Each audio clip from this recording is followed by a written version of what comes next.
Estamos começando mais esse podcast Bacon. Tudo bem com você? Seja bem-vindo a mais esse episódio do Bacon Podcast. Esse seu podcast semanal, essa sua proteína semanal para poder melhorar, né, o seu dia, a sua semana, enfim. E o meu nome é Lucas. E junto comigo estão os irmãos Mozambani, a Fernanda. E aí, gente, tudo bem? E também o Bruno. Fala pessoal, tudo bem? Bora para mais um. Bora para mais um e nós estamos aí novamente, né, com esse convidado aí mais do que especial que já participou desse podcast e que agora já é da casa, né, o nosso querido professor David Panceira. Professor, seja bem-vindo novamente ao Bacon Podcast. Valeu, pessoal, muito obrigado. Tudo bem, pessoal e ouvinte? Muito obrigado pelo convite. É um prazer enorme sempre estar aqui com vocês e sempre que precisar é só chamar. Maravilha, né? E vocês vão ver aí que pode ser que em alguns momentos eu vou dar umas tossidas aí, o professor também, né? Porque, enfim, estamos em tempos difíceis, né? Momentos difíceis, mas dizem aí que tempos difíceis, né? Formam homens moles, né? E homens moles depois formam tempos difíceis, enfim, né? Essas daí que vocês já estão cansados de ouvir, né? E espero que a gente consiga, né? Não formar homens moles, mas pessoas aí que estão preparadas aí para a batalha, né? E é justamente falando sobre isso, né? Sobre homens moles, sobre os tempos difíceis, né? Que eu queria levantar aqui um ponto, gente. Eu não sei, assim. Eu acho que o Bruno tem muito a cara de estar acompanhando esse tipo de coisa, né? Eu acho que deve gostar muito. O professor David Panceira também, talvez, né? Não sei, né? A Fernanda, enfim. Mas começou aí, né, a nova edição do Big Brother Brasil, né? Então, esse reality show aí carimbado aqui no Brasil, né, que é um reality aí que todo mundo sabe, né, que é do mundo, né, mas faz muito sucesso aqui no Brasil. E eu queria levantar um ponto aqui, né, nada a ver com o tema desse podcast, ou talvez tenha algo a ver, né, também com o tema, que é justamente, eu vi uma notícia, né, recentemente, que falava assim, que no mundo inteiro tem o Big Brother Brasil, né? Mas que aqui no Brasil, que desde quando começou, foi algo interrupto, assim, interrupto. Então ele não parou, e hoje não sei em qual edição que ele tá aí, talvez, sei lá, acho que é 22, não sei, eu acho que acompanha o ano, né, sei lá como que é. Eu parei na primeira edição, mas... E por que no Brasil faz tanto sucesso, né? Eu fiquei pensando, será que é porque o Big Brother ele tem algo diretamente relacionado a você cuidar da vida alheia, né? A cuidar da vida dos outros. Essa questão aí da fofoca, né? Essa questão de ficar falando aí dos outros, ficar sabendo da vida dos outros, enfim. E eu queria levantar esse ponto. Será que esse cuidar da vida alheia está relacionado diretamente à cultura nacional, à cultura brasileira? Com certeza, né? Eu nunca assisti o Big Brother. Nunca assisti nenhum episódio. Mas eu sempre sei tudo o que acontece, porque nas redes sociais é meio que impossível você não ficar sabendo, né? Nunca vou esquecer do vídeo do Fiuk chorando. Nunca vou esquecer do vídeo do Fiuk precisando da ajuda de uma menina pra ir lá pegar ovo de Páscoa, porque ele tava com medo do outro cara. Então, coisas assim que eu vi sem assistir o Big Brother, só pelas redes sociais. Mas, assim, essa tendência de querer cuidar da vida dos outros é uma realidade muito brasileira, né? Você vê o tanto de piada que tem com vizinha fofoqueira, com as senhorinhas que ficam lá na janela conversando sobre a vida dos outros. Então, é real, assim. É impossível. Acho que ninguém pode falar assim, não, onde eu moro não tem isso, eu nunca vi ninguém focando na vida dos outros. Não, o brasileiro, ele é um povo que gosta de fofocar da vida dos outros, é um povo curioso que gosta de saber da vida dos outros, ele nem fala nada, ele só quer saber o que está acontecendo e tem uma necessidade muito grande de fazer parte do grupo. Então, se tá todo mundo falando do Big Brother, parece que as pessoas têm a necessidade de saber o que tá acontecendo no Big Brother para fazer parte daquela massa, para fazer parte daquele grupo. É a mesma coisa que acontece com as novelas, assim, a minha família, a galera nem vê mais novela, mas ainda fica querendo saber na internet o que tá acontecendo para sentir parte da massa, entendeu?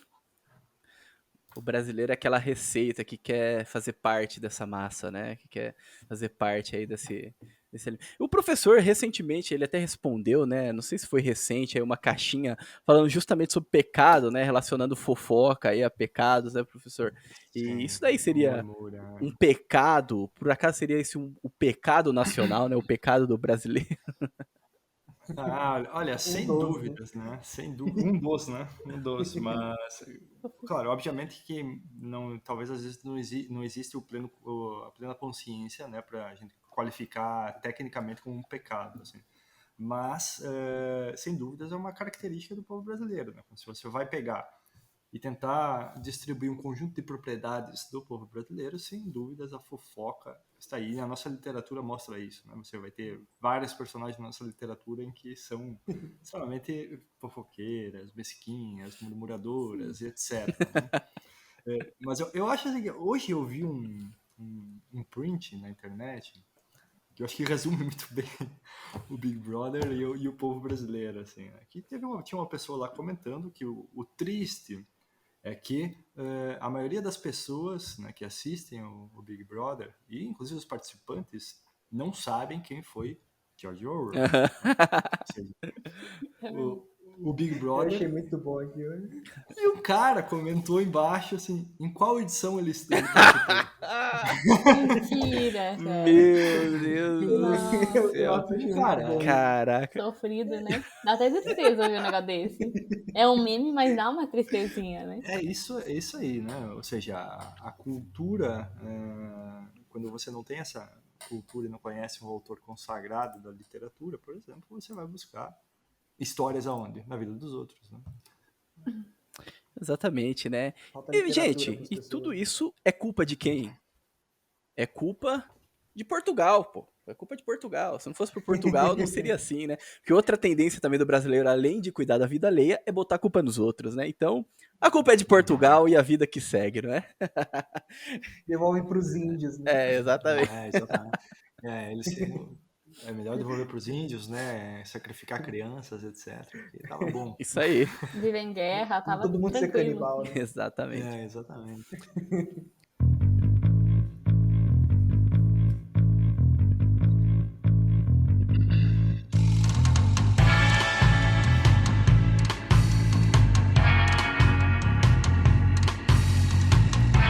Muito bem, então. Sem mais delongas, né? Siga-nos nas nossas redes sociais, né? Então, o perfil do Bacon ali no Instagram, né? O perfil também do professor David Panceira, ele vai estar aí na descrição. É só você clicar que já facilita bastante aí para você acessar os perfis, seguir o site também do professor, os cursos dele também. E é claro, também nos ajude, né, com a nossa campanha do Apoia-se. Então saiba que toda ajuda será muito bem-vinda, né? E a gente quer aí agradecer, né, as pessoas que começaram a ajudar aí recentemente, né? Então fica o nosso muito obrigado, né, para todos os apoiadores. E se você quer nos apoiar, né, seja ali com R$5, com R$1, com R$10, enfim, com aquilo que o seu coração mandar, né? Aí o coração não manda nada, né? Aí complica. Mas com aquilo que você quiser, né? Vai lá e nos ajuda, né? Eu acho que toda ajuda será muito bem-vinda, né? Não é para tirar lucros, mas é justamente para manter a qualidade e também a distribuição também desses episódios, né? Para que cheguem em mais pessoas e também para que a gente continue utilizando o sistema que a gente usa hoje, que é um sistema um pouco caro, né? Então, fica o nosso muito obrigado para você que está nos ajudando e fica também o nosso pedido, né, para você que ainda não ajuda com a gente, vai lá e clica também no link da descrição. E Bruno, vamos começar então, né? Fica aí o desafio, né? Mais um episódio bem complicado de dar uma bela introdução. Então, dê-nos a honra aí de descobrir, de saber do que nós vamos falar aqui hoje. Bom, eu vou usar aquele jeitinho brasileiro de sair pela tangente, porque porque hoje o tema é complexo, nem eu sei direito sobre o que fala. Então nós vamos falar sobre o transhumanismo, que, claro que para não dar uma descrição errada, né, não, um conceito errado do que é, eu vou pedir ajuda de um grande professor, que vai ajudar a gente a definir bem tudo isso, e o episódio é sobre isso, para a gente entender o que é, para a gente aprender e ver, porque parece que a humanidade está querendo caminhar para esse lado, mas será que isso é possível? Como é que isso funciona?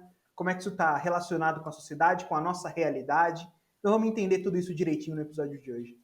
Maravilha, né? E são vários termos aí que dá para levantar, né? Você levantou aí que é o transhumanismo, a gente falou também, eu acho que a gente falou nos bastidores, não lembro, já não tô nem lembrando mais quando foi que a gente começou a gravar, mas falou sobre o processo de desumanização, né, também do ser humano, né?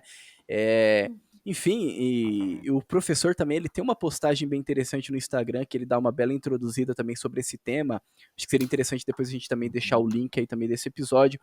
Mas, professor, né, você que esteve aqui com a gente, falou sobre inteligência artificial. Se você, meu caro ouvinte, não ouviu ainda, a gente vai deixar o link aí também, porque eu não lembro qual episódio que foi, mas foi um episódio recente, não lembro, ali acho que foi o 60 e pouco, alguma coisa assim, né? Mas a gente já entrou um pouco também nesse assunto, né? Inclusive, a gente ia falar sobre esse tema no episódio, né? Mas como foi muito conteúdo, né, para um episódio só, a gente foi tirando algumas ideias e foi dividindo, né? Inclusive, teremos aí outras gravações futuras também, se Deus quiser, com o professor falando sobre outros grandes temas, né? Mas, professor, Só tema fácil, né? só tema fácil, né, cara? Só esses temas aí a gente tem que chamar o nerdão que, né, que sabe, que entende bastante. Se não for tema que gere cancelamento, eu não tô É dentro. verdade. Isso aí. Perfeito, né? Mas, professor, né, dando a palavra aí para você, né, por favor, então, como a gente pode começar falando sobre isso? Por onde começamos? Tá bom. Quais são os caminhos aí? Pré-requisitos. Bom, os pré-requisitos, né? Pré-requisitos. Bom, o tema de hoje, né? Como vocês já colocaram, né, ele tá... os dois termos colocados, desumanização do homem e o transhumanismo, eles estão intimamente conectados, né? Com uma coisa, a abolição da natureza humana, né? Ou seja, a abolição do próprio homem. Porque na desumanização do homem, você realmente está abolindo o homem, né? Mas transformando ele num infra-humano. Claro, a gente precisa definir o que é humano, o que é homem, etc. Começar a falar um pouco sobre esses termos e tudo mais, né? E no transhumanismo é um supra-humano. A ideia é de você avançar, digamos, ir além da natureza humana, né? Agora, a pergunta que ninguém se faz quando começam a discutir esses temas é: isso é realmente possível? Né? A gente consegue, digamos assim, mudar a natureza humana? Né? Mas para responder esse tipo de pergunta, a gente tem que se perguntar, antes de começar a tentar entender, o que seria natureza? Né? Existe algo chamado natureza das coisas, né? Ou não? E obviamente que a resposta é sim, né? Claro que se dando spoiler aí para o pessoal, né? Mas obviamente que a resposta é sim, existe. Existe uma natureza das coisas, né?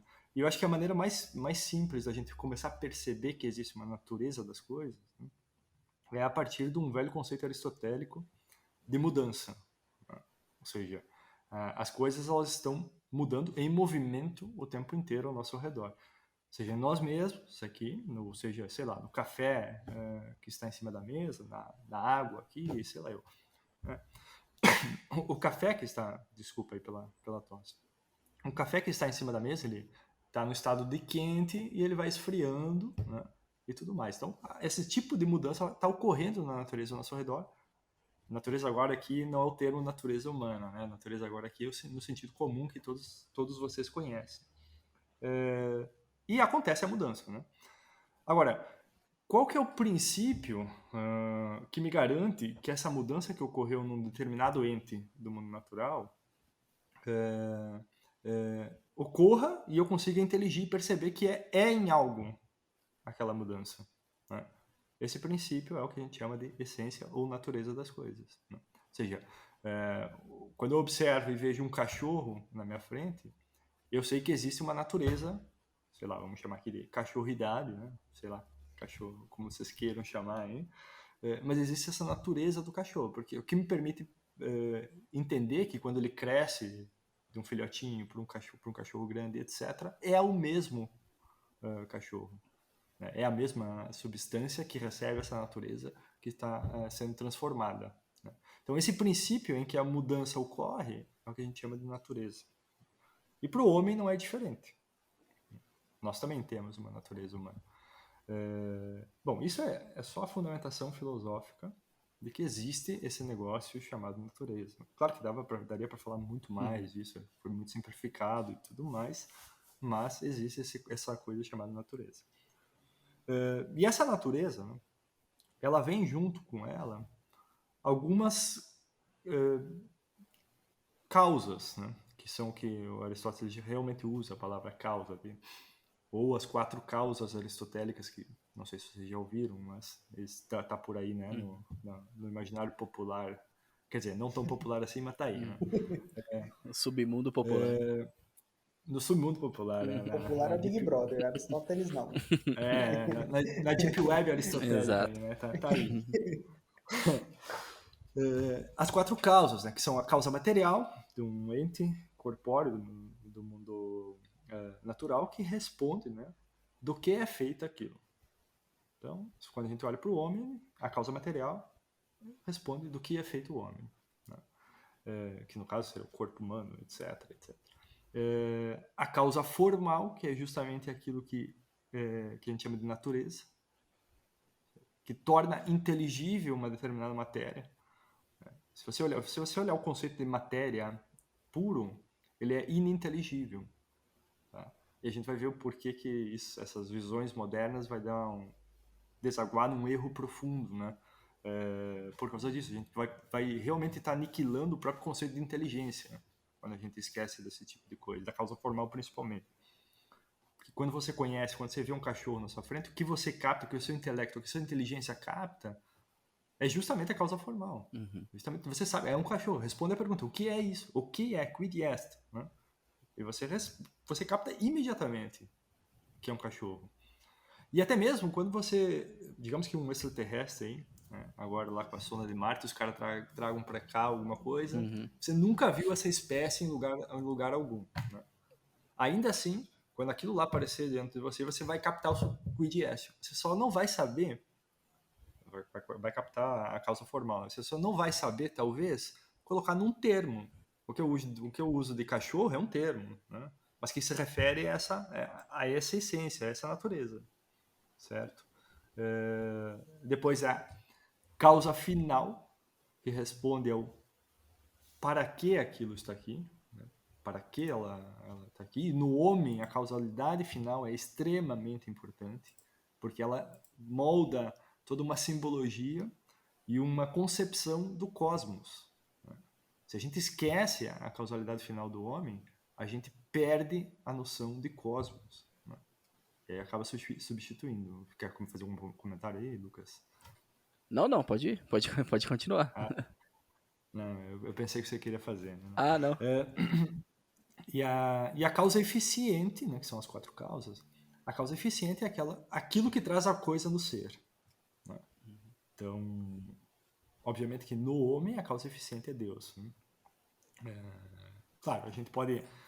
Sim, causa eficiente no sentido mais teológico da coisa, né? Mas a gente pode ser um pouquinho mais naturalizado, né, digamos assim, e a causa eficiente de uma pessoa é justamente seus pais, que o trouxeram no ser, né? Coisas do tipo. E aí, com o advento da modernidade, né? Bom, voltando um pouco, tendo isso em mente, essas 4 causas, os escolásticos e os medievais, eles formularam toda uma filosofia da natureza e toda uma concepção ética da humanidade. Né? Ou seja, por que o homem está aqui, o que ele está fazendo, qual é a finalidade dele, etc, etc, etc. Tudo atrelado a essa natureza humana, né? A esse conceito de causa formal. E tudo, se você pegar a ética medieval, né?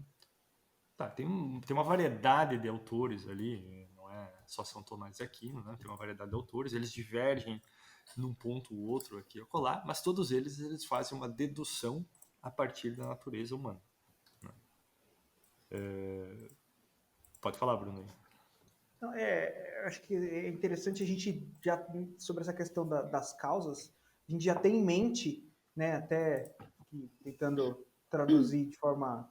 Eu tenho um raciocínio meio lento, então quem for meio lento comigo, eu vou tentar colocar com as minhas palavras aqui para ajudar também, mas isso me chama muita atenção porque A partir do momento que a gente não consegue entender que o ser humano tem essas 4 causas e que elas formam o que é o ser humano, a gente não está falando do ser humano completo. Então, se a gente isolar isso, a gente não está falando do ser humano, a gente está falando de uma fração do ser humano, de um recorte do ser humano, de uma abstração do ser humano.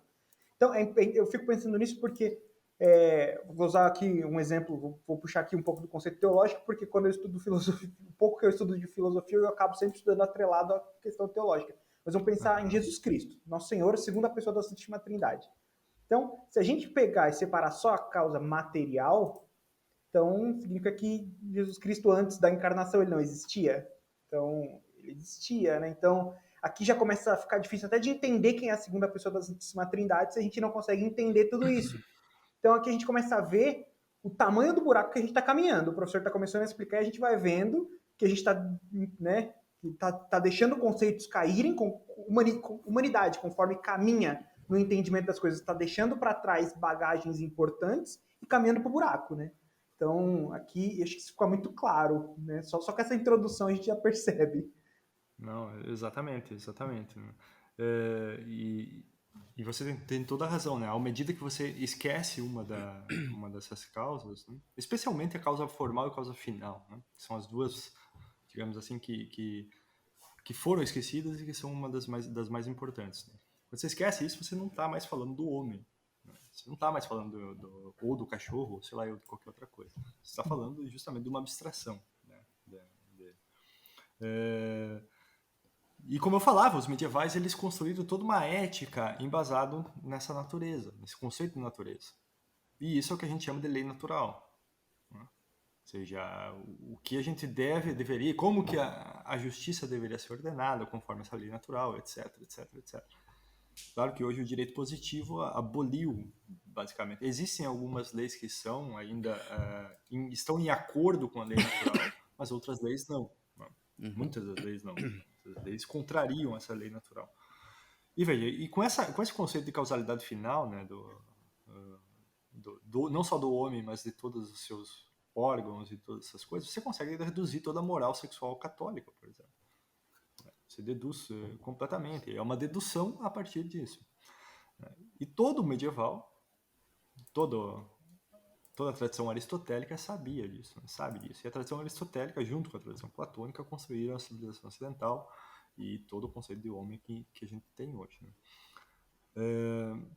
Só que com o advento da modernidade, especificamente na Revolução Científica, né, que a gente chama, ocorreu, digamos assim, uma lupa somente para alguns tipos de causas, né, que tem ali, especificamente a causa eficiente e a causa material, tá? E se esqueceram da causa formal e da causa final. Deixaram de lado completamente. E aí você começa uma abstração da própria natureza. Natureza com N maiúsculo, no sentido do mundo natural mesmo. Né?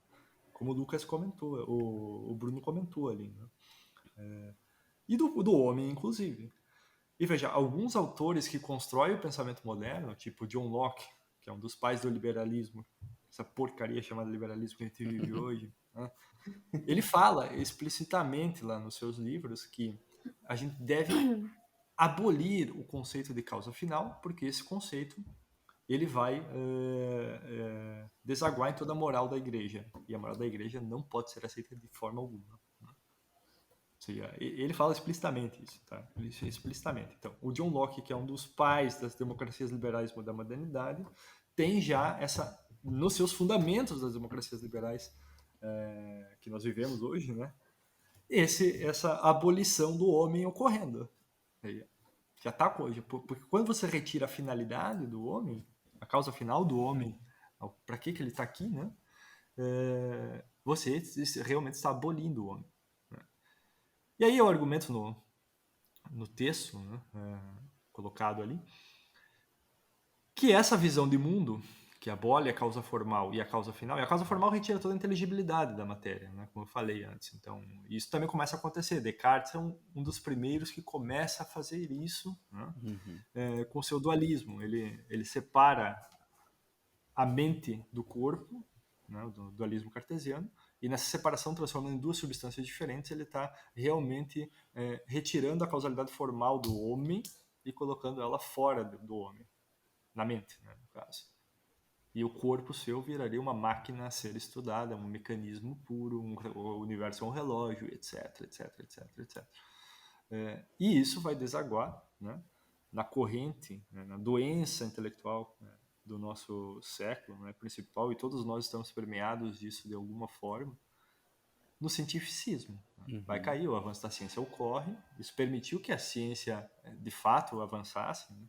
Teve uma permissibilidade, quando o homem começou a olhar para a natureza só do ponto de vista de algumas outras causas, dessa maneira abstrativa, isso permitiu que ocorresse um avanço, assim, porque eles colocaram a lupa para um determinado lugar, que todo o ferramental matemático contribuiu para que o avanço ocorresse. Mas só que isso maravilhou, cegou a humanidade, né? Cegou completamente a humanidade, que ficou deslumbrada com isso e eleva da terra aos céus essa entidade chamada ciência, né? E faz o seu novo altar de adoração com essa entidade chamada ciência, né? Ou seja, tá ocorrendo aqui, são parênteses, né? O que está ocorrendo aqui é uma substituição de mitos. Do mito do cristianismo. Mito aqui não é no sentido de mentira, sim, né? sim. Obviamente. Tá? Os ouvintes já estão bem vacinados já com isso também. Perfeito. Né? Então, mito no... Calejado, não usa essa palavra não, que vai ser cancelado logo cedo. Verdade.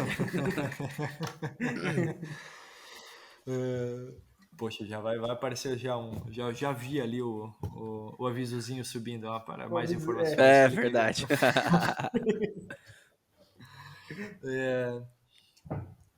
Mas então, o mito, né, no sentido tolkieniano, ou seja, que ele carrega um elemento da verdade e é uma narrativa de transmitir essa verdade. E o cristianismo, ele é um mito nesse sentido. Né? E o que a gente está vendo nessa transição que ocorreu do pensamento aristotélico, o pensamento que a gente pode chamar, né, tem o Lloyd Gerson, que é um autor americano, ele tem um livro chamado Plato and the Platonists, né? Ou seja, Platão e os platonistas, em que ele coloca ali que, na verdade, o que existe em toda a modernidade, em toda a história filosófica ocidental, é uma disputa entre o que ele chama de platonistas, platonistas, ou seja, platonistas vamos chamar assim, e os antiplatonistas. Né? E que existe um conjunto de teses que esses platonistas, platonistas aí defendem, né? E as antiteses que os antiplatonistas defendem. Né? E dentro das antiteses está essa negação da ciência, a negação da finalidade, etc, etc. E claro que dentro dos platonistas você vai ter toda essa tradição dos platonistas ali, você vai ter toda essa tradição aristotélica tomista aí no meio, né? Então, quando ocorre essa mudança dos platonistas para os antiplatonistas, né, na modernidade, a gente tá vendo aqui ocorrer uma transferência simbólica. Ou seja, os mitos antigos que davam significado ao homem, que estavam totalmente atrelados à sua causa final, a tudo isso, né? Por exemplo, se você pega a noção de cosmos, né, na Idade Média, né, você vê claramente ali que o homem é a raison d'être, né, como diz o Charles de Conin, ou seja, é a razão de ser do universo. O homem está colocado no centro do universo e toda a criação ela é uma criação para o homem. Bom, isso está já no livro do Gênesis, está nos livros míticos da Bíblia, né, de narrativa mítica que a gente tem na Bíblia e tudo mais. Mas na Idade Média isso fica evidente ali com pinturas, com, sei lá, trocentas histórias, né, narrativas e tudo mais. Ou seja, todo o simbolismo está voltado para isso. Porque é um conceito hierárquico que sai da natureza humana. Normal, natural. E uma vez que você tem a finalidade do homem definida, você olha para os entes do mundo natural. O que você consegue identificar como 4 grandes espécies, né, para fazer uma menção ao texto também. O que você consegue identificar com 4 grandes espécies, assim, são os entes corpóreos que são inorgânicos, pedra, minerais, etc, etc. Os entes corpóreos orgânicos, mas inativos, né? Que não têm atividade, que não têm ânima. Quer dizer, eles têm uma ânima, mas eles não têm uma atividade de se mover, digamos assim, né? Que são os vegetais. Os animais, os entes corpóreos que são os animais. E o homem. Essa é a hierarquia natural das coisas, né? E se você pega a natureza de cada uma dessas, com as suas causalidades finais, é uma tendência a ser homem. Entende? Todas elas. Claro que não cumpre, não tem como cumprir, porque na sua natureza não permite. Mas está ali. Então toda a cosmologia medieval ela é construída em cima disso. E quando você tem essa negação da causalidade formal e da causalidade final no advento da modernidade, você perdeu completamente isso. E você está tendo aqui, então, uma transferência simbólica, uma transferência mítica para alguma outra coisa. E é o que vai acontecer, de fato, com essa entidade que a gente chama ciência. Ou seja, ela está ocupando aquele lugar, assim, mas veja, a nossa natureza tem a causalidade final, queira você ou não. Então, não adianta os caras lá berrarem que nem os mimados, dizendo que tem que abolir esse negócio, porque está ali. Está ali. E essa substituição simbólica, substituição mítica, ela vai ocorrer por natureza humana.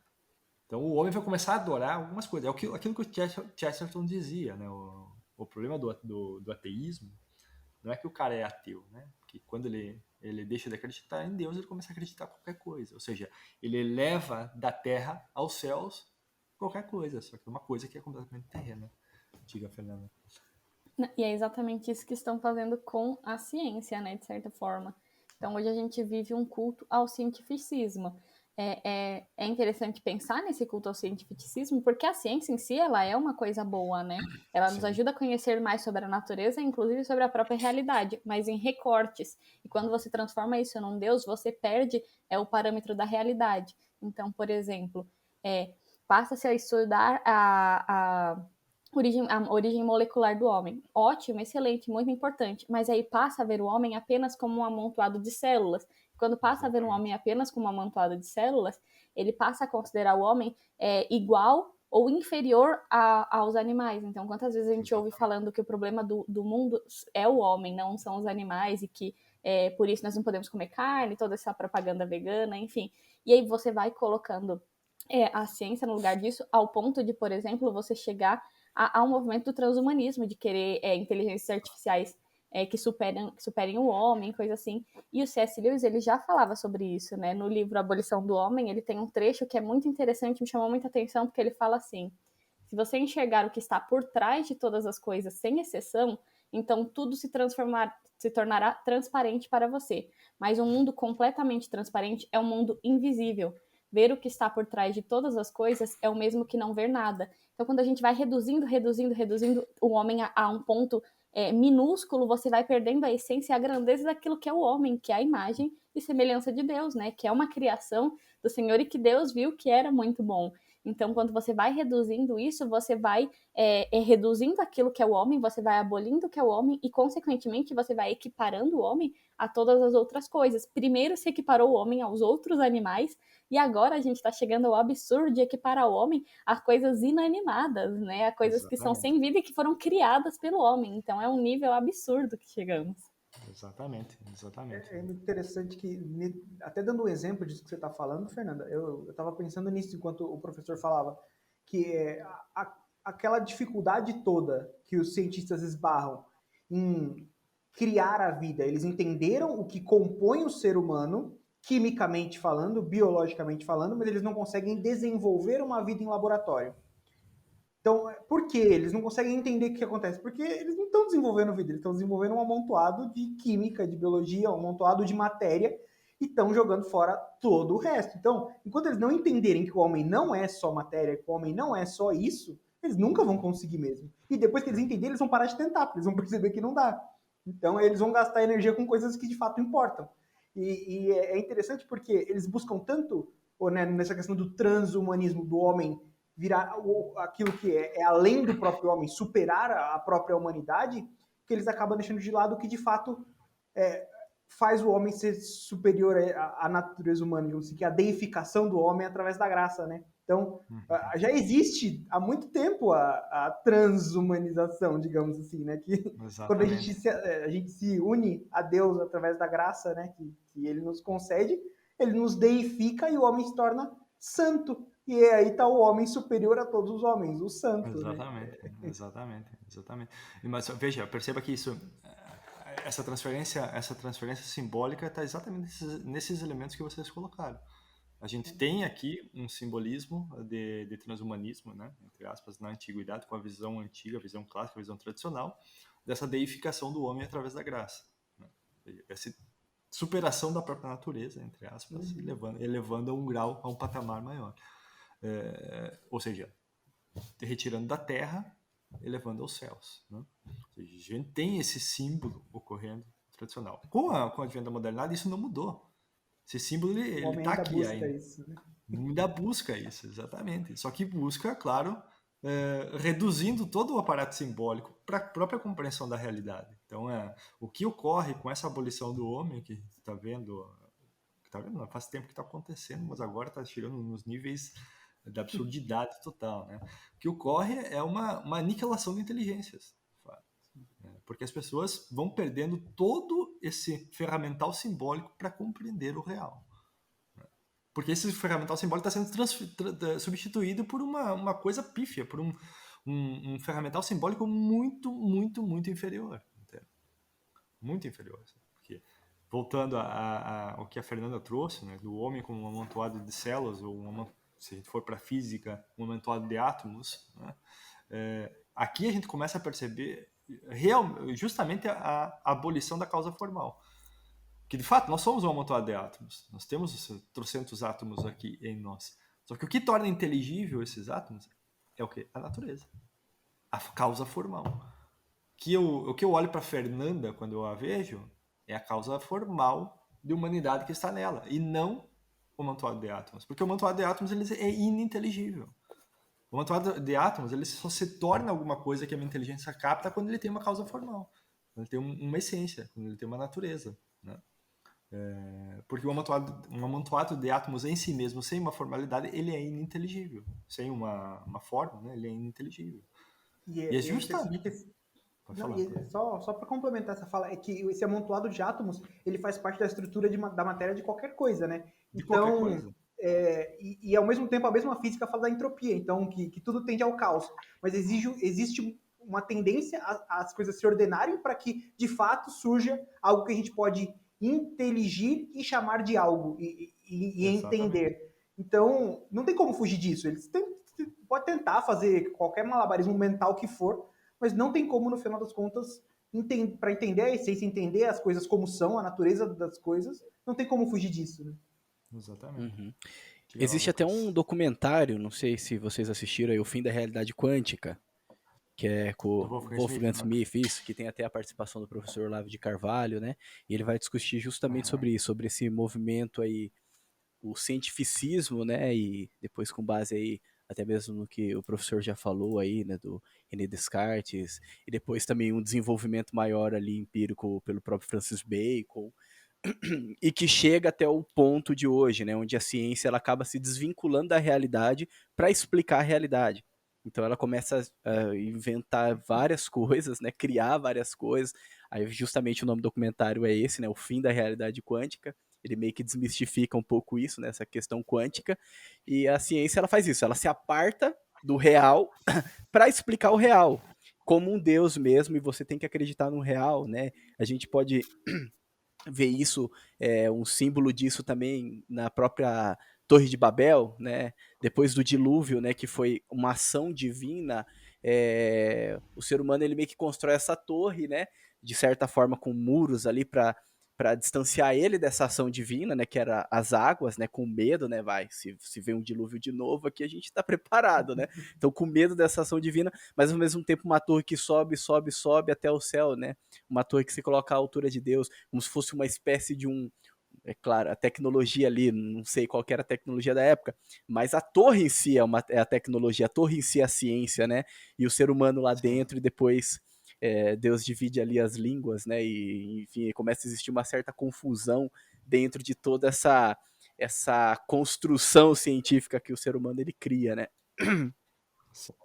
Sim, não, exatamente. E veja, aí também, Lucas, Desculpa, aquele você que eu botei tem... errado. Tudo bem. Aí também você tem uma substituição simbólica, de fato. Quando você coloca a ciência, que o professor Wolfgang Smith coloca ali, né? Nesse patamar de elevação, e que observa a realidade e explica a própria realidade dessa elevação, o que é isso? É Deus. Adeus. Uhum. É Deus. Tá? Então você está transferindo todo o simbolismo do teísmo, né? Ou seja, da divindade, para essa entidade chamada ciência. Então isso está ocorrendo o tempo inteiro. E a ótica das pessoas no mundo moderno, nós todos fomos ensinados assim. É cientificista. Ou seja, a gente recebe uma educação científica o tempo inteiro. Isso não é um problema. A ciência não é um problema. A ciência, pelo contrário, é um bem para a humanidade. Poxa, se não fosse a ciência, não existiria penicilina, e Deus me livre de sofrer aquelas dores malucas lá, né? Ou sei lá, uma anestesia da vida, quando você vai fazer uma cirurgia. Imagina. Enfim, a ciência não é uma coisa ruim, né? Para deixar claro para o ouvinte também que a gente não está criticando esse conhecimento científico. Né? A gente está criticando um posicionamento filosófico, que é o cientificismo. E que se torna, no final das contas, um posicionamento religioso. Gente, pode continuar aí um minutinho só, tá bom? Porque há toda essa substituição de mitos e de símbolos, né, para a ciência, né, para esse negócio com C maiúsculo chamado ciência. Né? E o homem vem junto com tudo isso abolido. Né? Você citou a abolição do homem do C.S. Lewis, e é realmente fantástico. Esse livro é magnífico. Né? É realmente fantástico, porque ele começa o livro falando que um dos grandes problemas que faz com que isso aconteça, que a gente crie homens sem peitos, né, para usar a frase que ele mesmo usa lá no livro, está justamente na educação. Porque toda a educação ela não está voltada para uma objetividade da moral. Ela está voltada para uma subjetividade da moral. E é isso que vai acontecer quando você abole o homem nesse sentido que a gente colocou aqui. Você vai perder a moralidade completamente. Se o homem é um amontoado de átomos, né, por que você tem ética? Por que existiria uma ética? Existe uma ética subjetiva. A gente tem uma valoração do que é um ato bom, humano ou não, porque a sociedade tem que se manter, etc. São regras sociais. Aí vem o contrato social de Jean-Jacques Rousseau, né? Toda essa porcaria aí, que vão tentar explicar de alguma forma ou de outra como é que a moralidade, como é que a ética ela se torna significativa, entre aspas, mas dentro de um contexto subjetivo. Mas quando você olha para a natureza e para a lei natural, né, e inclusive como o próprio Lewis coloca no livro, de como as coisas são e dessa causalidade formal, dessa forma, dessa natureza das coisas, você deduz a ética. Há uma dedução racional, entendeu? E há um dever ser da gente agir bem e buscar o florescimento e buscar o atingimento da nossa finalidade. Inclusive todo o governo, toda uma ciência política fundamentada em cima disso. Como é que um governo deveria agir? Olha, um governo deveria agir para que o bem comum fosse cumprido. E o bem comum, nesse caso, seria que todos os homens atingissem a sua finalidade. Ou seja, dar condições e meios para que todos os homens atinjam a sua finalidade. Obviamente, isso é o contrário disso que a gente vê nas nossas democracias liberais modernas, né? Por causa do que a gente já explicou aqui. Né? Pode falar, Bruno. É interessante isso tudo porque a partir do momento que a gente consegue deduzir as leis naturais que regem a interação dos homens através do entendimento do que de fato é o homem, né, de todas as suas causas, a gente entende como é que se estruturam as coisas e esse bem comum. Só que a partir do momento que a gente está começando a deixar alguns conceitos do que é o homem de lado, e essas coisas vão parar de fazer sentido e vão se tornar, né, contratos sociais, muitas vezes, a gente começa a perder a essência do que é o homem, de como o homem se estrutura, e aí que a gente chega no que a gente está falando de desumanização e transhumanização. Essa busca por melhorar ou por tornar o homem algo diferente do que ele é, acaba por deixar de lado a natureza do homem. Então, até que ponto, isso é uma pergunta que eu não sei, se quem de fato está buscando essa melhoria, muito entre aspas, do homem, está se perguntando onde eu deixo de ser homem? Onde eu deixo a natureza humana de lado? Até onde eu posso ir? O que de fato me define? Então, enquanto essas perguntas não forem feitas, qualquer tentativa de avanço é uma desfiguração e não nada de bom pode sair disso, né? Não, com Eu certeza. acho que já vem uma dedução natural disso tudo também, né? Se eu não sei direito o que é o homem, não importa para onde eu vou, não estou caminhando, né, de fato para algo bom. Exatamente. Todo progresso é aparente, né? Porque o progresso Exato. só faz sentido se a gente tem uma finalidade, um fim determinado. Eu estou progredindo em relação ao quê? E para você ver como é, ao mesmo tempo, até de certa forma ilógico, né? Porque isso desconsidera totalmente a finalidade do homem. Qual é o fim, qual é a causa final para que o homem existe, que é para Deus, né? Para louvar a Deus, que é para fazer parte da criação, enfim, várias respostas para isso. Mas, ao mesmo tempo que você desconsidera o fim do homem, você considera o homem apenas um amontoado de células semelhante aos animais, ou pior do que os animais, você coloca o homem no lugar de Deus. Porque quando a gente fala que a gente coloca a ciência no lugar de Deus, a gente está pegando a ciência, que é algo estudado pelos homens, um recorte da realidade, ampliando numa lupa e transformando aquilo em verdade. Então, não é a ciência que se torna Deus, é o próprio homem que se torna príncipe causa de si mesmo, né, de certa forma. E isso como é contraditório. Um homem que é considerado o pior problema da humanidade é também o próprio Deus que vai resolver, e existe aquela teoria de vamos nos transformar em máquinas melhores, então tirar a nossa consciência, implantar num chip, enfim, tem uma propaganda que já existe em relação a isso, e é claramente lógico, porque você, ao mesmo tempo, considera o homem péssimo e maravilhoso, né? É um lixo e senhor de tudo, então muito, não faz sentido. E as consequências, assim, extremamente graves disso tudo, né? Pode ser que não esteja tão claro conforme a gente vai falando, mas a partir do momento que o homem ele começa a não entender qual é a finalidade dele, ele já começa a poder querer fazer qualquer coisa, ser qualquer coisa, agir de qualquer forma.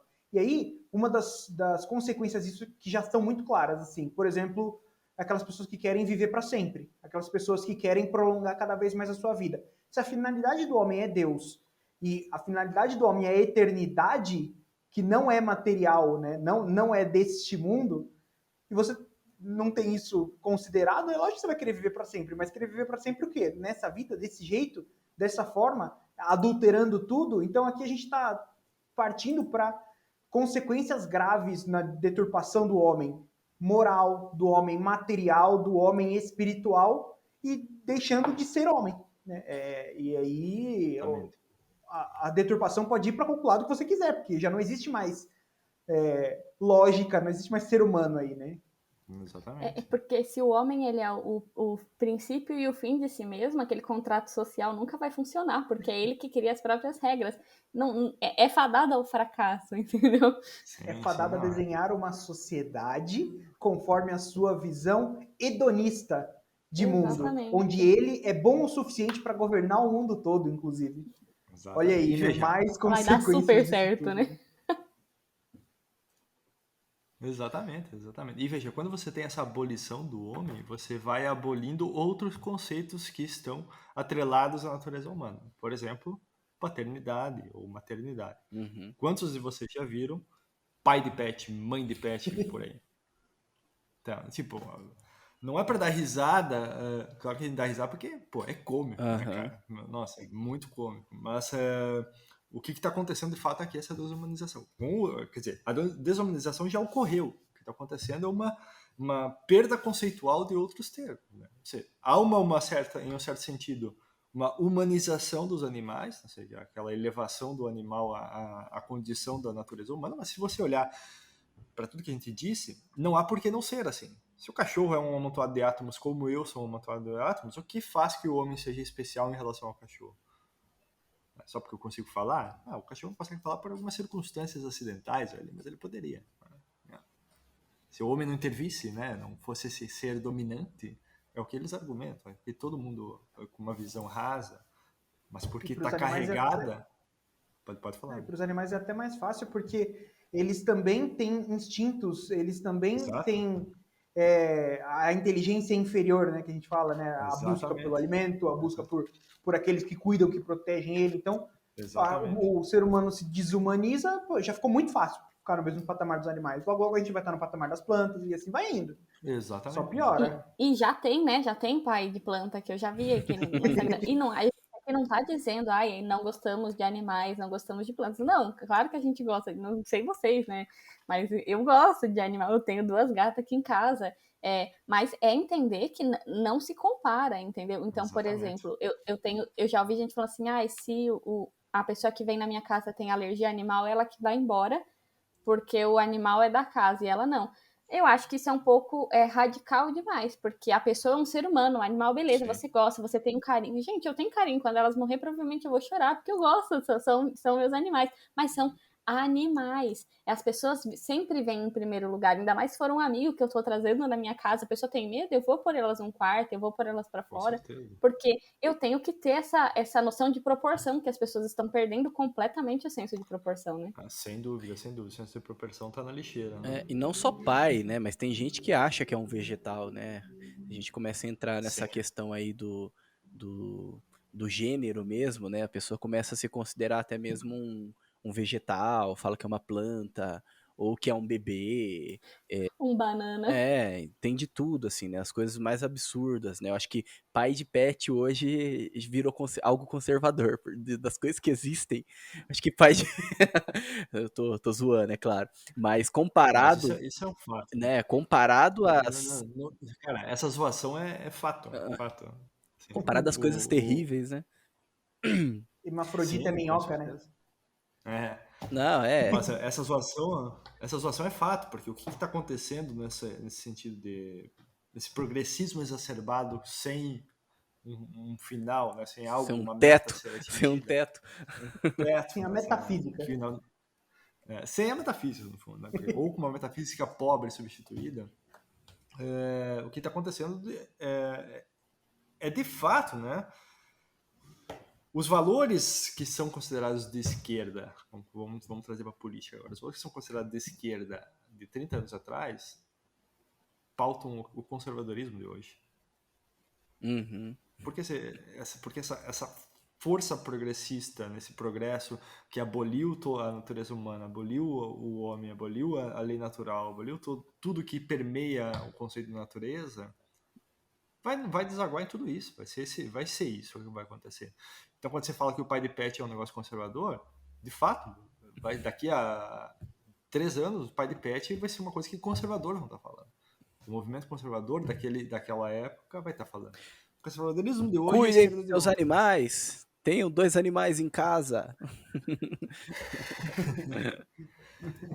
E isso tem que estar intimamente conectado, totalmente conectado com essa abolição do homem. E aí a gente chega, então, nos momentos atuais, inclusive toda essa teoria de gênero, essa busca por uma identidade, e se identificar, esquecendo completamente as propriedades biológicas, propriedades, etc., que a sua natureza comporta, né? Tá tudo conectado com essa perda e abolição do homem. E aí isso a gente vai chegar, né? Na nossa era, especificamente agora, em que está muito avançado todo o debate acerca da humanização de robôs, para conectar com o podcast de inteligência artificial. Da humanização de robôs, né? E por que eu acho especificamente que isso é uma coisa extremamente importante, que é o transhumanismo, né? Que a gente vai chegar aqui. Isso na verdade, é o que a gente deveria estar prestando às pessoas que são based, né? Vamos colocar nesses termos, assim, based e debased. Né? As pessoas que são based, assim, que entendem toda essa cosmologia tradicional, etc., natureza humana e tudo mais, devem olhar com muita atenção para os grupos intelectuais que estão escrevendo livros e escrevendo coisas acerca do transhumanismo hoje. Por quê? Porque, veja, o grupo de intelectuais de um determinado tempo, ele tem uma força de ação histórica inimaginável. E eu vou dar um exemplo muito claro aqui. O Maio de 68 de Paris, né? Ou seja, aqueles intelectuais que levou ao Maio de 68 de Paris, que está aí, né, o Sartre, né, Simone de Beauvoir, todos esses malucos aí, eles eram um grupo de pessoas que eles se reuniam e estavam discutindo essas ideias de pós-modernismo, né, sozinhos, separados, um grupo de intelectuais que eles não estavam nem vinculados à academia. Eles moravam todos no próprio bairro e tinha uma coincidência geográfica que facilitava o seu encontro, as conversas e tudo mais. E essas ideias, né, eles discutiam lá entre eles e não tinha uma repercussão gigantesca na grande mídia internacional, nada disso. O Maio de 68 ocorre, esses intelectuais são convidados a dar aulas nas universidades, né, e as suas ideias, né, se espalham pelo mundo. No Brasil, toma conta da Academia Brasileira, né, que todos os intelectuais franceses desse período de 68 aí são amplamente estudados e amplamente bebidos aqui no Brasil, né? E as consequências são tudo o que a gente está vivendo hoje. Ou seja, e esse grupo de intelectuais da nossa era que estão discutindo coisas e não são colocados na grande mídia, etc., são os transhumanistas que estão ditando. Já tem um livro chamado Robot Rights, né? Direito dos Robôs, para transferir, sei lá, você vai comprar uma maquininha aí da Amazon para limpar teu chão, se você ficar pé da vida com ela e dar um chute, você vai ser preso. Esse é o nível do negócio, entende? Hoje esse é o nível. Piada, mas é complicado, né? Não, mas é exatamente isso que esses caras estão argumentando. Tipo, o Peter Singer, que é um filósofo australiano, ele é um cara que argumenta do direito sobre o direito dos animais, né? E o cara começou a falar disso há 30, 20 anos atrás, sei lá eu aí que época correta, assim. E tudo que ele falava lá começou a ser implementado. Cara, ele não estava sozinho, estava discutindo com um grupo de intelectuais na época. Porque essa desumanização acabou humanizando os animais, como a gente já comentou aqui, né? E ainda está ocorrendo isso e tudo mais. Só que isso se transfere para a esfera política, né? Para a esfera do poder. E aí entra dentro da esfera jurídica. Começa a virar lei, entende? Virar um monte de coisa. Então, a abolição do homem tem consequências assim, absurdas para o surgimento de tiranias. É muito fácil você ter tiranias, como todos nós podemos perceber, né, agora. É muito fácil você ter tiranias quando o homem está abolido. Né? E os intelectuais transhumanistas de hoje estão fazendo a mesma coisa. Eles estão começando a falar de direitos, estão começando a falar de um conceito estendido da natureza humana. Ou seja, hoje já tem gente, né, que defende que o homem já não é mais, a natureza humana já não está mais determinada biologicamente apenas, né? Mas o meu celular já é uma extensão da minha natureza. O meu computador, meu negócio na nuvem lá, sei lá que eu tenho, meu drive, não sei onde, é uma extensão da natureza, porque é uma memória estendida que eu tenho. E por aí vai, né? Diga lá, Bruno.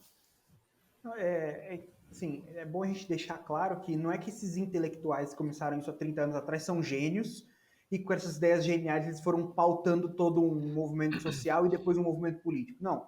Essas são algumas pessoas que têm algumas ideias às vezes mirabolantes que quando isso entra... vocês estão me ouvindo? Parece que eu dei uma travada aqui. Tá travando? Eu acho que travou, Bruno. Voltou? Ah, então não foi só pra mim. Alô, estão me ouvindo? Agora sim, pode ir. Agora sim. Pode mandar ver.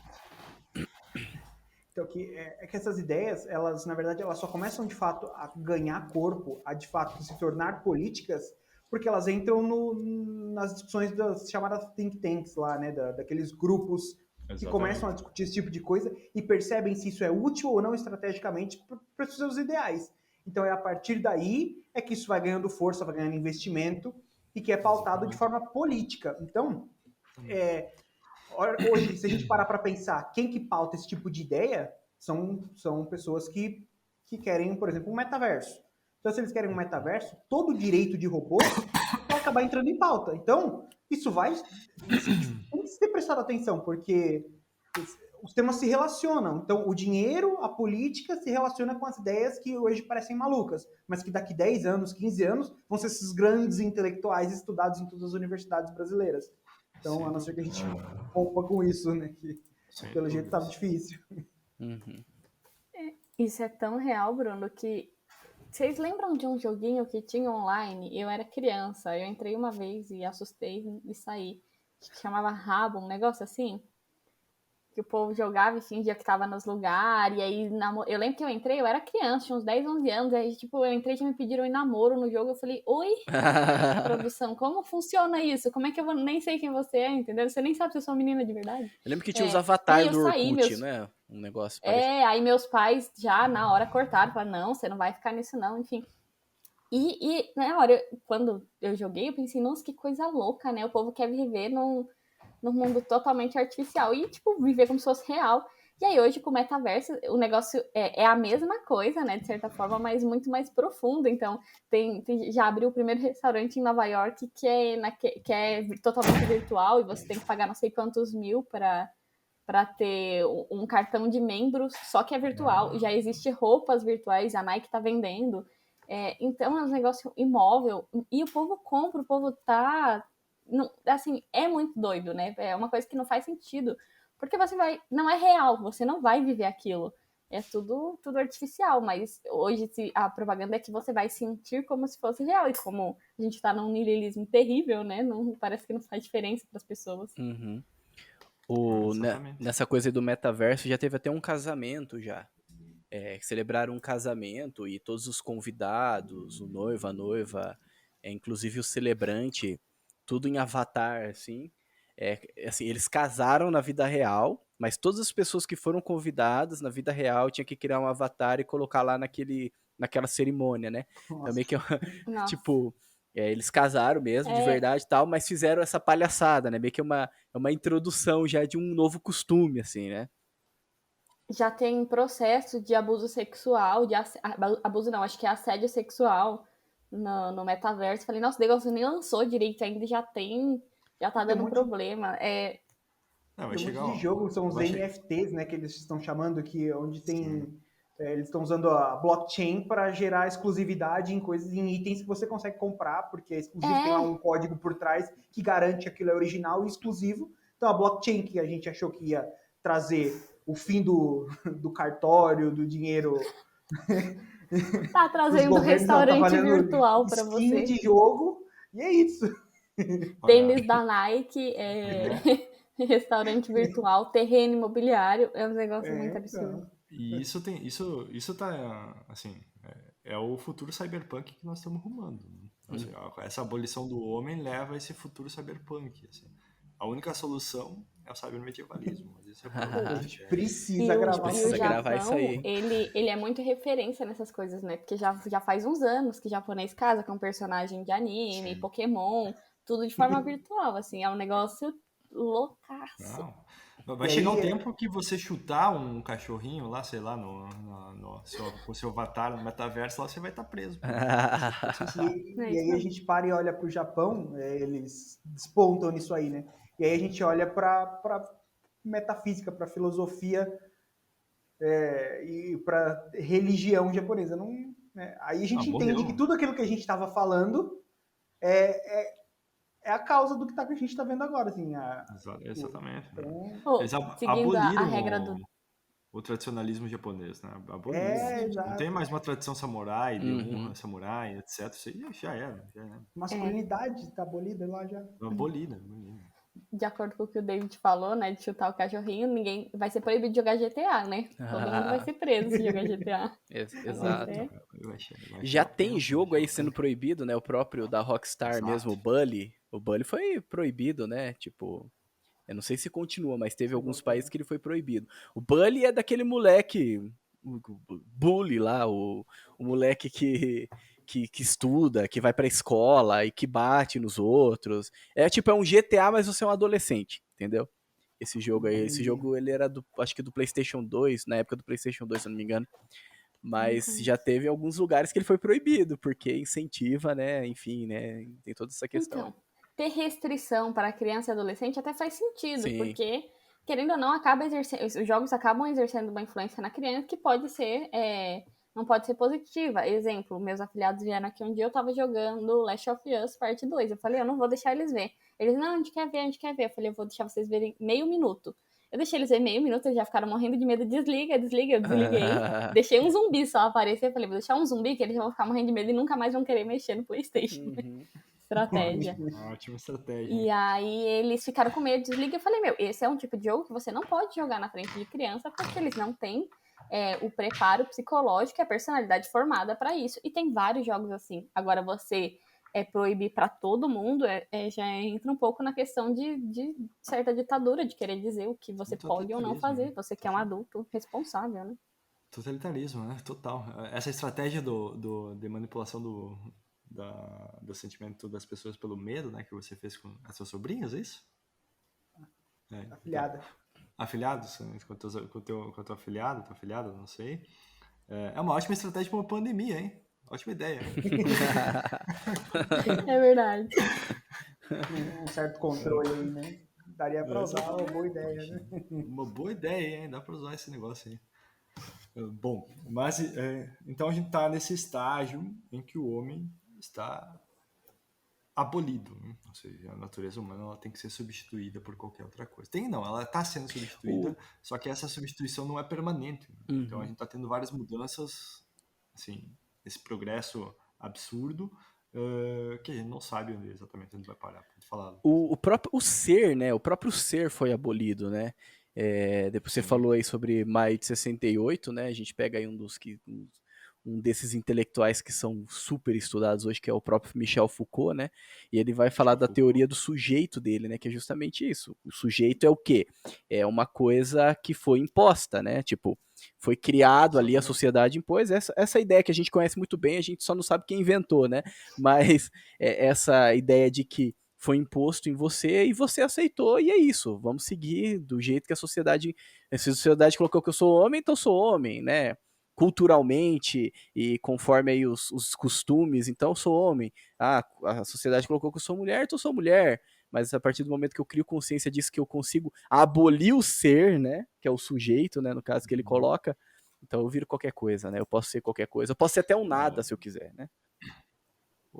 Toda essa teoria do sujeito do Foucault é uma consequência da abolição da causa formal que a gente comentou lá antes, assim. Ou seja, era óbvio que isso ia desaguar esse tipo de coisa, assim, né? Assim como é óbvio que vai desaguar num transhumanismo maluco, numa simbiose de homem, numa tentativa de transferência da mente para um computador, né, etc. E as pessoas vão, de fato, em algum momento, talvez vão conseguir transferir algumas sinapses que imitam algumas memórias, algumas outras coisas do tipo. Isso aí, assim, materialmente, há uma possibilidade material disso ocorrer. O que acontece é que a transferência de identidade, por exemplo, da sua esposa, vai ser transferida para aquele computador, para aquela máquina, para aquela imitação de aparatos, a faculdades da alma menores, né? Ou seja, e você vai começar a ter casamento com uma máquina, vai ter relação com uma máquina, sabe? Coisas do tipo. Isso é uma consequência, assim. Eu não tô sendo um escritor de ficção científica aqui, não. A gente está fazendo só uma dedução do que acontece, quais são o conjunto de possibilidades do que pode ocorrer quando você abole a natureza das coisas, e especificamente a natureza do homem, né? Ou seja, essa desumanização do homem disso tudo que é mais o fim da própria sociedade. Disso tudo o que é mais, assim, horripilante, ao meu ver, é que filosoficamente a gente já está pronto para isso como sociedade. A gente só não está tecnologicamente pronto ainda. Totalmente. Isso aqui é mais incrível, assim. Tipo, é muito triste pensar dessa forma, assim, mas filosoficamente, o ser humano... A Fernanda citou o exemplo dos japoneses. Filosoficamente, a sociedade já está nesse nível. Isso é que o computador ainda não consegue simular completamente a forma humana. Sim. Senão... E perceba, como é que a sociedade ela começa a aderir a esse tipo de ideias? Quando começa a surgir literatura, filmes, animes, etc., que começam a minar a população com o imaginário. Ou seja, o imaginário popular ele começa a ser bombardeado, exatamente, com imagens que permitam esse tipo de possibilidade, né? Esse tipo de coisa para ocorrer.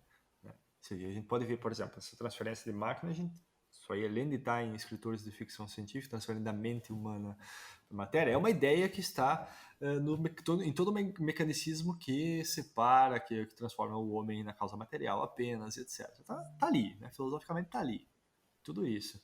Só que o imaginário popular, ele não trabalha o imaginário para você implementar uma política, né? Você precisa de imagens que façam as pessoas inteligirem coisas acerca daquilo que você quer. Ele não trabalha com ideias filosóficas.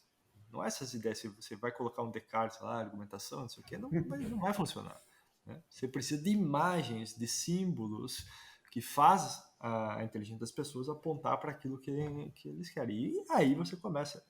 É por isso que a famosa frase, né, nada está na política que não esteja antes na literatura. Uhum. Ou seja, é justamente por causa disso. Você pega essas ideias... Ou seja, você está bombardeando, pega essas ideias, começa a bombardear com imagens mesmo. E quando eu falo imagem aqui, não é imagem no sentido apenas de visual, exatamente. Né? Assim, imagem de figurada, figura de linguagem, na literatura, no teatro, não sei aonde, e começa a bombardear a população com esse tipo de imagem, e aí se torna possível tudo mais. Você pega essas ideias, você pega toda essa filosofia, toda essa intelectualidade por trás, joga dentro de uma jornada do herói, faz um filme bonito, porque a jornada do herói está imitando os mitos que a humanidade está acostumada a entender, e aí é por isso que a gente está falando sobre isso aqui dentro desse podcast, é por isso que a gente fala disso dentro do Bacon, porque quantas e quantas vezes a gente já não viu tudo isso dentro da cultura pop? Quantas e quantas vezes a gente não viu isso dentro de séries, filmes, livros? E isso vai aumentar cada vez mais, de forma cada vez mais intensa, para que a gente não só se acostume com isso, mas a gente queira isso. Para que a gente ache isso tão legal. Putz, eu não vejo a hora de minha vida estar assim. Essa é a mensagem que eles passam, né? Naquela série Fundação, a gente vê bem isso, né? Uhum. Tem um robô que você descobre, que, sei lá, no terceiro episódio, que é um robô, porque parece uma pessoa normal, e que é, tipo, a mãe do imperador, assim, a pessoa que cuida, porque aí você também descobre que o imperador, ele não é uma pessoa de carne e osso, assim, ele é um experimento genético que vai sendo passado de geração em geração. Então é um negócio muito doido, e é muito claro essa realidade do transhumanismo, né, que naquela ficção deu certo, mas você vê na própria ficção que não deu certo, então porque... Blade Runner também. Blade Runner, sim, ou aquele Transcendência com o Johnny Depp, lá, não sei se você já assistiu esse filme. Então, você começa, e o Bruno tocou no ponto central, né? Nós, seres humanos, somos, por natureza, seres simbólicos. Tá? Quando você faz toda essa transferência do imaginário popular, você está fazendo uma transferência simbólica. E é justamente isso que acontece. Você pega a jornada do herói, como você falou, e faz uma transferência simbólica utilizando a jornada do herói, uhum. Coisa do tipo. E isso permeia a cultura, a população, e aí, cara, deixa a vaca pra lá e sai correndo pras montanhas, porque já era. Uhum. Então, gente, podemos então concluir? Ou mais alguma coisa aí que vocês querem colocar? Não, podemos. Só quero dizer que vocês que acham que a gente tá falando um monte de baboseira aqui, a Marvel tá colocando Visão aí pra caramba, né? O Tron. Representatividade. Tá tudo ali, viu, gente? Sim. Uhum. Nos filmes mais populares de todos. Isso aí tá correndo o tempo inteiro. Né? Assim, o próprio metaverso é isso. Exato. O próprio metaverso é isso. E será que no Big Brother 2030 a gente vai ter um ciborgue também sendo representado? Então, né? Seguindo essa linha da representatividade. De robôs, né? Vai ter uma Alexa. Verdade. Ciborgue é humano com parte mecânica. Vai ter ciborgue, vai ter android, porque tem que ter a diversidade deles também, Exato. Tá? Não vai ser preconceituoso. Alexa, você foi eliminada. Desculpe, eu não entendi. Desculpe, eu não então entendi. eu vou matar todos vocês. Alex responde. É verdade. Ex Machina, né? Aham.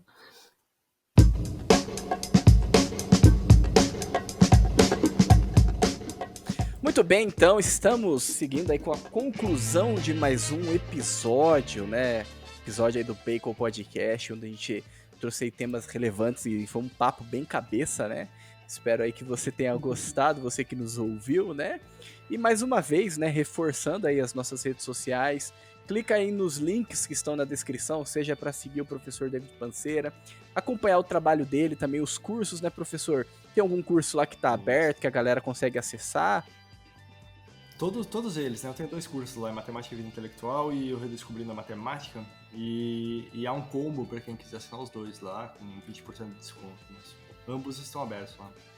Maravilha. E é isso aí, né? E segue a gente também. Para quem não sabe, você está ouvindo aí no seu agregador de podcast, o Bacon também está no YouTube. Então vai lá, né? Se inscreve, deixa o seu like, né? E se possível também nos ajuda aí com a nossa campanha do Apoia-se. Então é isso. Fala aí, Bruno. Não, só complementando o jabá do professor aí, eu estava estudando um pouco e eu vi que para entender melhor os conceitos de metafísica, que eu estou estudando um pouco isso, tentando ir um pouco atrás, né, falam que o conceito matemático ajuda muito, porque a abstração da matemática é um primeiro passo para depois você conseguir abstrair para a metafísica. Então, você que gostou desse estudo que a gente conversou, quer entender melhor essa questão do ser e tudo, passa pela matemática primeiro que vai ajudar ali, ó, os cursos do professor vai ajudar bastante. Com certeza, né? Com certeza. Isso aí. Então é isso. Professor, muito obrigado mais uma vez aí pela sua participação. Espero que a gente grave aí outros episódios. Com certeza, só chamar. Só chamar. É isso aí. E eu não pegar nenhuma gripe no meio, né? Ah, é? Verdade. Mas Vamos a gente... cybermedievalismo, hein? Será que esse vai ser o próximo, então? Onde vai ter aí a presença do professor e também do Guilherme? Vamos ver, né? Quem sabe? Muito bem, então, né? E agradeço você que nos acompanhou até esse momento. Fique com Deus e que a força do Bacon esteja com você.